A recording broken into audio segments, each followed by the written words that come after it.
Welcome to Football Discussion Daily. My name is Joe, and I'm here with the co-host CGO. CGO, or George. We're releasing this on the 30th of May, 2026. Quick reminder, please like us, subscribe us. We're releasing every day on YouTube, Instagram, TikTok, and other platforms. In the news today, we have Anthony Gordon signing for Barcelona. The rumor is 80 million plus 10 euros, depending on add-ons. We have, in addition to that, we also have Ibrahimo Konate. His contract was expiring this summer. He will not be renewing at Liverpool. There's a rumor that there's a wage discrepancy. He's been exceptional until this season. He's had a poor season this season, and he wants to get paid like very high. And Liverpool do not trust that he is worth that much, and so he will leave Liverpool. I do not know where he will go. George and I will talk through that. And there's other than the Richmond Kickers game, there's another game that's also big tomorrow. There is Arsenal playing PSG in the Champions League. It is at noon tomorrow, which is exciting as the last game of the club season before the World Cup kicks off in just about 2 weeks. Exciting times, George. George, let's start off by talking about Anthony Gordon. He started at Everton. He moved to Newcastle. There's some rumors to him about Bayern, about Liverpool. He showed up to this press conference today speaking Spanish, speaking Catalan. He obviously is a huge fan of Barcelona.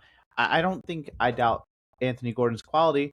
I think the price is maybe steeper than I would have thought for him, George. Do you feel like this is a good move for Barcelona? Where do you see him fitting in there? Oh, honestly, I'm so impressed with the way he was speaking Spanish. What it means is for somebody to have interest in Spanish, that person has the ambition of one day moving to a club in the Spanish La Liga. We saw Alexander Arnold do similar thing when he was at Liverpool.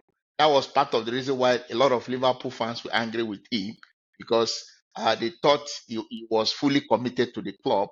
Most of them didn't realize at some point he would like to go to one of his dream clubs in Real Madrid. But we also saw how that played out. So Anthony Gordon is obvious he has interest to go to Barcelona, and it seems Barcelona is a club he has always wanted to play for. That was the reason why it was very easy for Laporta and even Hansi Flick to convince him, despite having clubs like Bayern Munich coming to see if they can sign him on. But at the end of the day, Barcelona won it all. A lot of people were even surprised that Barcelona will be able to raise such amount of money, because the impression people have is Barcelona doesn't have enough fund to get in players, especially when they were playing around with the issue of Marcus Rashford. People thought maybe it was the issue of finance, but with this, obvious that they have money. Rashford is coming in on higher wages than Gordon, and I mean Rashford wouldn't have had a transfer fee, but we would have had a smaller transfer fee. But Anthony Gordon, lower wages. So I think that was a big difference. Manchester United signed Rashford on wages that were way too high, a couple of years ago. And so one of the reasons that Rashford has floated around a bit. So a little different. I also think that part of this is Anthony Gordon does not really have that much of an ego. Like, if you see him on the pitch, he's always doing dirty work, and Rashford kind of does his own thing a little bit. I've always felt Rashford. Mourinho did not like him at all. Several coaches at Manchester United have not liked him. He has great highlight reels, but I don't think he does the dirty work quite as well as Anthony Gordon.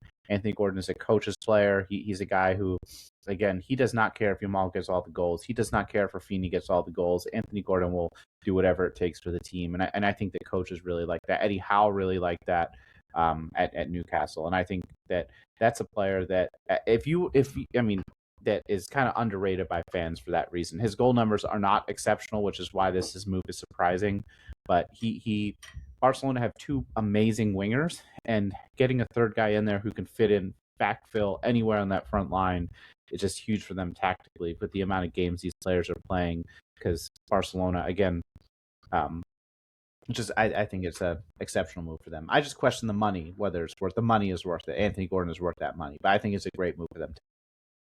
No, if you look at the quality of Anthony Gordon, somebody who presses so well, because that's one great quality he has.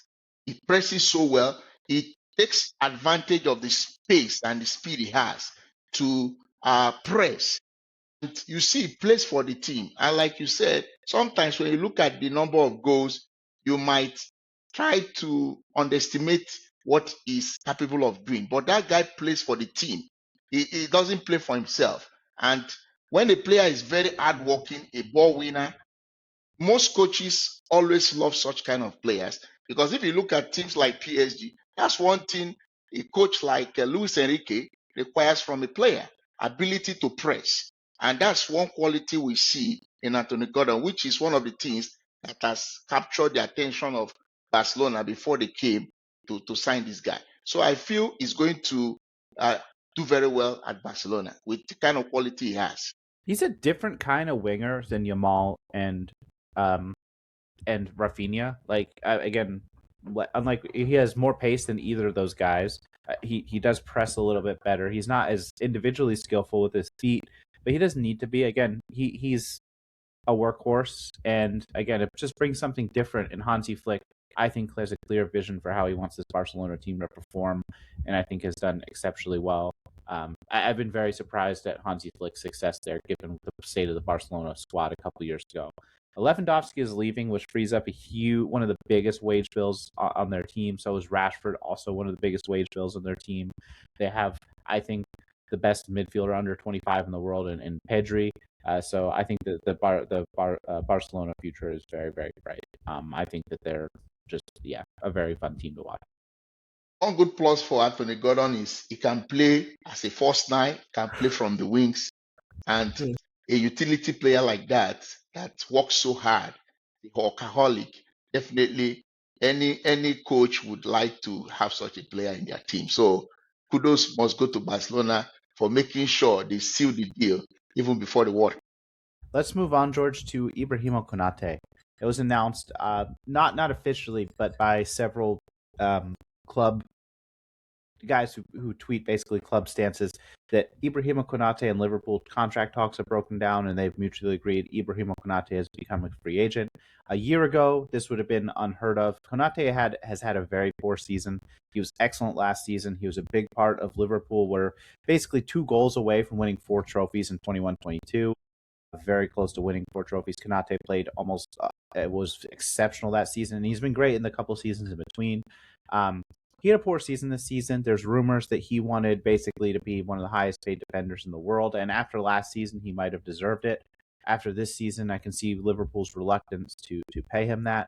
Liverpool last season paid Mo Salah basically insane money, and Mo Salah had fallen off a cliff this season. Mo Salah is still a decent player, but he's no longer one of the best wingers in the world, one of the best forwards in the world.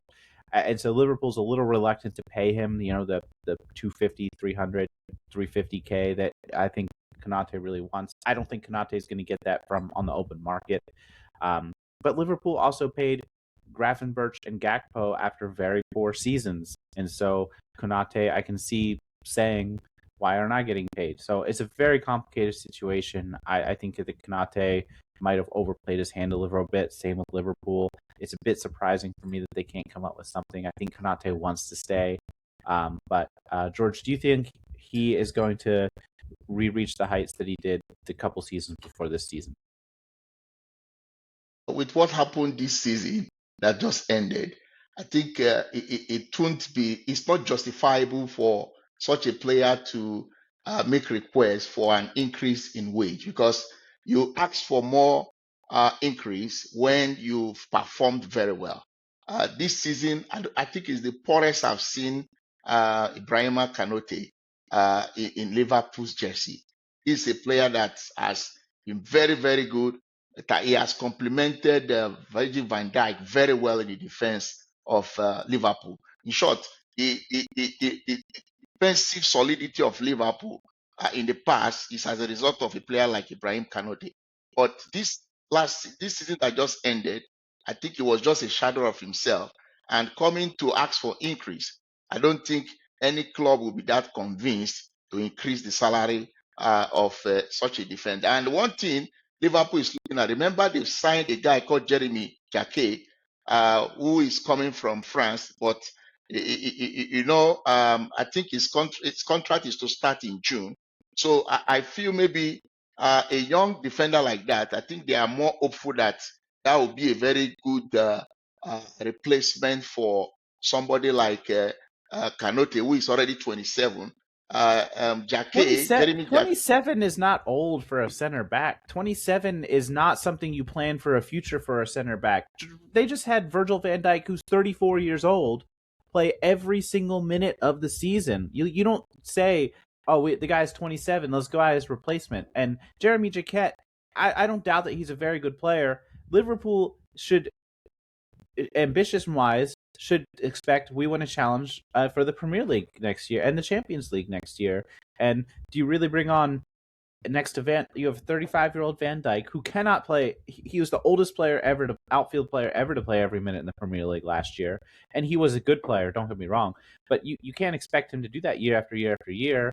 And I mean, I feel like just depth at center back is going to be difficult for Liverpool going forward. There wasn't this long-term plan. They kind of also played chicken with Gahey last summer, and it's coming back to bite them. Yeah, so Joe, the issue is that I think from the report we are getting, Liverpool, they seem not perturbed about getting a replacement for him because they feel they have Joe Gomez, Virgil van Dijk is there, they have Jacquet, then they have this guy called Giovanni Leoni, who they got from Italy. But if we want to be realistic, can these guys, can you trust them? Especially if you're a team that has ambition to win the Premier League next coming season. I don't think so because these guys have not been tested in the Premier League. You don't know what they'll be able to offer when they come, especially like somebody like Jeremy Jacquet. He may have performed very well in the French Championnat, in the French League One, but coming to the Premier League is a different ball game. It might take him time for him to adapt. And so many Liverpool fans may not have that patience. So it would be nice if Liverpool can get an experienced central defender in place of Konate, maybe a player that will not be on high wage but has quality. That's one of the things they're supposed to do. I was thinking maybe they would have gone for this guy who was playing for Bournemouth, Senesi. The guy had a very good season with Bournemouth, Yeah. but now it seems Tottenham are really almost signing that guy. That guy is a very good player that would have been a good replacement for Liverpool. Ibrahim Konate. Gomez is still, I mean, fully capable for 10 games a year. It's just you can't plan on Gomez being available because, again, he's a very old 29-year-old, like 28-year-old. I don't know if he's 28, 29, something like that. His body has broken down. I mean, he is not the player he was 8 years ago. It's really sad to see him. He played several games this season. He did great, and then his body is just like, nope, you can't play that much. So, Liverpool has had that in the past. I mean, the past with Daniel Sturridge, who again was lightning for 2 games and then was out for a month. Gomez, you cannot plan on him. And then so they're going into next season with 35-year-old Van Dijk, who again will be great until he's not, and it's a ticking time bomb. And don't, I mean, maybe Van Dijk gradually declines like Silva. I mean, I think he'll stay the same. It's just how much games can his body play. I think he'll be very quality for 3 or 4 years. It's just I don't think he can play 60 games like he did this season. And then they'll bring in, 2 guys who has 0 Premier League minutes, Leone and Jacquet, who, that's going to be a challenging season. That's not hopeful. So, honestly, I was thinking they would sign Senesi. It seems Liverpool. I don't know what is wrong with their recruitment now. They seem not to be very fast when it comes to getting players that should be signed quickly. I don't know if they are really a bit slow when it comes to signing up players now, and that's not good for the club because they really need very good replacement for Ibrahim Konate. That's just the reality. Yeah, we'll see. They're also very. I mean, typically, in the past they've had several identified targets. Usually, when a player leaves, they've had turnover this season that they have not seen in a while. A lot of incomings last year without any major outgoings. A couple. I mean, and then this season, obviously, a lot of outgoings this summer. I think there'll be more incomings. We'll see. Find out from you, what club do you think Konate can go to and maybe fit in with the current situation now? I don't think he's going to get the. I don't think Madrid would pay the wages, but who knows? Huijsen has not been good for them this season, and they need a second center back. And I think Madrid might take a gamble and say you because Fiorentino Perez does not like paying high transfer fees for defenders. He did it with Huijsen, but Huijsen did not work out. So I think he'll end up in Madrid. And him and Trent will be reconnected. And one of the Konate did great too at covering for Trent. Liverpool had a whole system that said Trent that took care of Trent's capabilities. Maybe that'll work out. We'll see. George, tomorrow we have the Champions League final, Arsenal PSG. There's been a lot of talk this week about the rest aspect of this. PSG basically hasn't played competitively in 3 weeks. Arsenal played last weekend. Do you feel like that is going to be a factor in this game? Well, if you look at the game Arsenal played last Sunday against Crystal Palace, you notice they rested most of their players because they've already won the league. So most of the guys that will be playing in tomorrow's final, most of them already rested, even though we know PSG had more resting time compared to Arsenal because they won the league much earlier than Arsenal. So, but I don't think it's going to be a major factor because most of the players that played the game against that is their game against Burnley, where they won, and then they had to wait the next day for Manchester City to drop point against Bournemouth. Most of them have gotten almost close to almost going to 2 weeks of rest. So Yeah. I don't think that should be a problem. That is enough time for players to recuperate and get refreshed. So I don't think there's any excuse talking about resting time. I One of the think both biggest teams. benefits of playing less games is less injuries, and PSG over the course of the season is healthy, but Arsenal should have their starting 11. Is there a single player of their best 11 who's unavailable for tomorrow?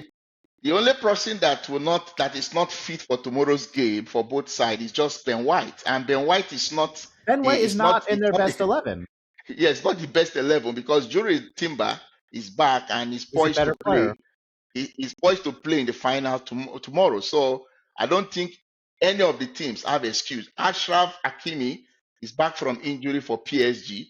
He's available to play. And Nuno Mendes is there to play. So I think it's going to be a very interesting match at the Puskas Arena, 67,215 capacity. So that means the stadium will be filled up tomorrow in Budapest, in Hungary. So I'm George, sure what it's do you going to think? be very tough. What do you think the result will be? What is your prediction? Joe, it's very difficult to predict a game like this because Arsenal haven't lost any game in the Champions League and they have the squad depth that can get them results. And you know, one of the advantage Arsenal has when it comes to set pieces, they are very good at that. And games like this that might become very, very tight and very hard to break defense. One of the advantage a team might use to win such game is set pieces. Arsenal has that they have that within them. So it's going to be very, very tough. PSG attack wise, I will rate them ahead of Arsenal, but defensively, I don't think PSG has a better defense than Arsenal. Of All course Arsenal not. need to do in tomorrow's game is if they can just get a goal, I'm sure they will defend with their life and George, when get I victory. saw that second game that was PSG Bayern, I watched that game afterwards, not in the real time, but PSG controlled that game like against a very good team. Like in my opinion, top 3 team in Europe. I think with 4 team with Barcelona, Bayern. These are the top 4 teams this season. Um, and PSG completely controlled them. Like it was PSG won the game, but it was not ever in the balance. Like Bayern looked like they were lost. Bayern looked like they were trying a ton of things. I'm not sure I've seen that level of control in a game from Arsenal's midfield. I like Declan Rice. I like Zubimendi. But just seeing that level of control, I do think that Luis Enrique is a better and coach with more pedigree than Arteta. I think he has better tools at his disposal. I think that Arsenal's defense is because of quality defense is more because of Arteta's tactics. I think this will be a very controlled 1-0 or 2-0 from PSG. It's going to be a slim margin, but I don't think I want to make a prediction for this kind of match because is going to be very tough. It can go either way. Both teams are Of very course, good. So do a you think question. Ateta will start Victor Gyokeres or Kai Havertz up front? Who do you think he will go for? I think he'll start Havertz just because it offers more tactical flexibility, and he'll bring on Gyökeres if he needs a goal. All right, George, let's close out with the standard questions. Number one, do you think Anthony Gordon is Barcelona quality? Or where do you think he fits into this team? Number two, Konate, where do you think he ends up? Do you think this will end up being a massive mistake for Liverpool? And number three, who wins tomorrow? Arsenal, PSG? Does Gyökeres start or Havertz start? Let us know your thoughts. Thank you for listening.